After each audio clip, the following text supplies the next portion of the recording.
जय माँ गायत्री। आप सभी में विराजित उस सर्वशक्तिमान ईश्वर को मेरा शत शत नमन और माँ गायत्री से मेरा निवेदन कि अपना प्यार भरा आशीर्वाद भरा हाथ मेरे मस्तक पर रखे, ताकि ये प्रकृति जो संदेश मेरे माध्यम से आप सभी को देना चाहती है वो मैं सही तरीके से सही शब्दों के द्वारा आप तक पहुँचाऊँ। मेरा नाम प्रवीण है और मैं प्रवाहिता रेकी हीलिंग में आप सभी का स्वागत करती हूँ। जैसा कि आप सभी जानते हैं कि मैं रेकी के बारे में वीडियोस बनाती हूँ, जैसे कि रेकी क्या है, ये किस तरह से हमारे जीवन को प्रभावित करती है, चक्रास क्या होते हैं। तो इस तरह के वीडियोस के लिए आप मेरे डिस्क्रिप्शन बॉक्स को चेक कर सकते हैं।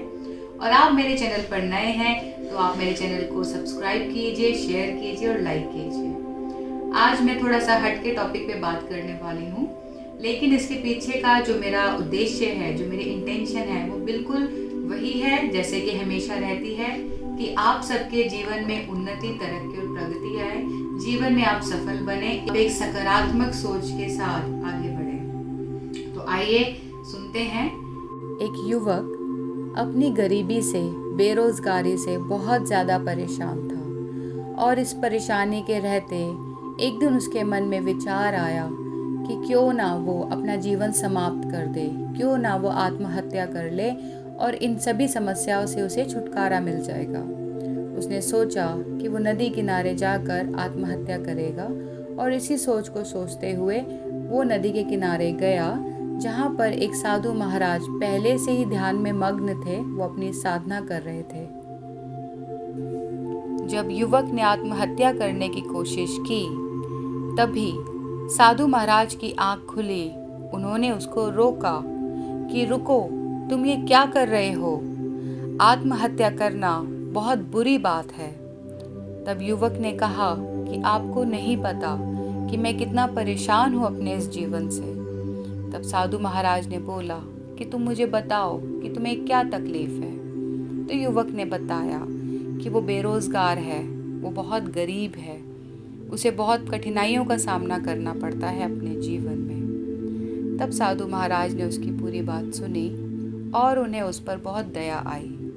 उन्होंने कहा कि मैं तुम्हें एक जादुई घड़ा दे सकता हूँ। मुझे जादुई घड़ा बनाना आता है, जिससे कि तुम उससे जो मांगोगे, कुछ बोलोगे, तुम्हें वो घड़ा ला कर देगा। युवक बहुत खुश हुआ। उसने कहा कि मुझे ये घड़ा चाहिए। पर साधु महाराज ने कहा कि मेरी एक शर्त है, मैं तुम्हें वो घड़ा तभी दूंगा जब तुम 2 साल तक मेरी सेवा करोगे, और यदि तुम सीखना चाहते हो कि वो घड़ा बनाया कैसे जाता है, तो उसके लिए तुम्हें 5 साल तक मेरी सेवा करनी पड़ेगी। युवक ने कहा कि मैं 5 साल तो सेवा नहीं कर पाऊंगा, क्योंकि मुझे बहुत जल्दी ये घड़ा चाहिए, तो मैं 2 साल तक आपकी सेवा कर सकता हूँ। साधु महाराज ने कहा जैसी तुम्हारी इच्छा। और युवक बड़ी ईमानदारी के साथ उनकी सेवा में लग गया। जब सेवा करते हुए उसे 2 साल पूरे हुए, तो साधु महाराज उसकी सेवा से बड़े प्रसन्न हुए। उन्होंने जैसा कि उसे कहा था, उसे वो घड़ा दे दिया और युवक महाराज का धन्यवाद करते हुए खुशी खुशी अपने घर वापस आ गया।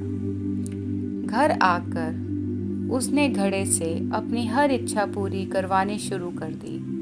पहले महल बनवाया, फिर उसमें नौकर चाकर मांगे, फिर वो सभी को अपनी शान और शौकत दिखाने लगा। वो सभी को घर बुलाता और दावतें देता और बहुत ही विलासिता का जीवन, ऐश्वर्यपूर्ण जीवन वो जीने लगा। और धीरे धीरे उसने शराब पीनी शुरू कर दी और एक दिन नशे में वो नाचने लगा। उसने घड़े को उठाया और अपने सर पे रख लिया। जैसे ही उसके पैर लड़खड़ाए, वो गिर पड़ा और घड़ा टूट गया। जैसे ही घड़ा टूटा, उसे साधु महाराज की बात याद आई कि अगर ये घड़ा टूटा तो इससे जो भी तुमने पाया है वो सब वापस चला जाएगा। और जैसे ही वो घड़ा टूटा, उसका महल, नौकर चाकर, शान और शौकत सब वापस चले गए और वो फिर से बेरोजगार हो गया। अब युवक सोचने लगा कि काश मैंने जल्दबाजी ना की होती और घड़ा बनाने की विद्या सीख ली होती बजाय कि घड़ा लेने के, तो आज मैं कंगाल ना होता। कहने को तो ये छोटी सी कहानी है, लेकिन इस सब से हमको सीखना चाहिए कि ईश्वर हर कार्य के लिए दो ऑप्शंस देते हैं। पहला वो ऑप्शन होता है जो जल्दी का होता है, जिससे आपको बहुत जल्दी चीजें मिलती है, लेकिन वो टेम्पररी होता है, बहुत लॉन्ग टर्म तक नहीं जाता।